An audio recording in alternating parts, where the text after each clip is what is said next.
केंद्र गावचा अभिमान, शिक्षण, मनोरंजन, प्रेरणा, परिचय. आरव नावाचा तरुण एका छोट्या खेड्यागावात राहत होता. गावात वीज, रस्ता, शाळा काहीही सुविधा नव्हत्या. शेतावर काम करून घर चालवणे एवढेच त्याचे जग होते. आरवचे स्वप्न. पण आरवच्या मनात एक स्वप्न होते.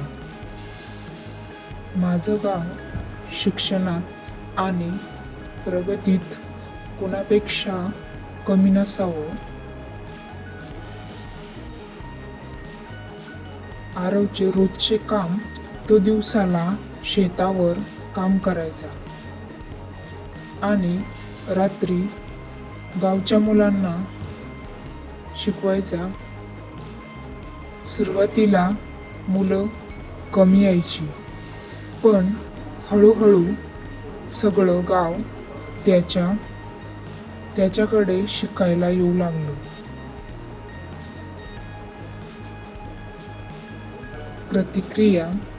त्याने पै साठवून गावात छोटंसं वाचनालय सुरू केलं. लोकांनी त्याची टिंगल केली.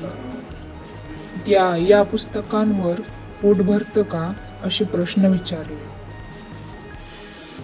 आरवची छोटी सुरुवात मोठा फायदा करणार होती. पण काही वर्षांनी त्याचं शिकवलेल्या मुलांनी डॉक्टर, इंजिनियर, शिक्षक बनवून गावाचं नाव मोठं केलं. आज तो छोटासा वाचन केंद्र गावाचा अभिमान झालाय.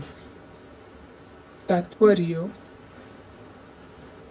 खरी श्रीमंती पैशात नसते, तर ज्ञानात असते. आणि जेव्हा एखादा व्यक्ती स्वतःसाठी नव्हे तर समाजासाठी जगतो, तेव्हा खरा परिवर्तन घडते. धन्यवाद.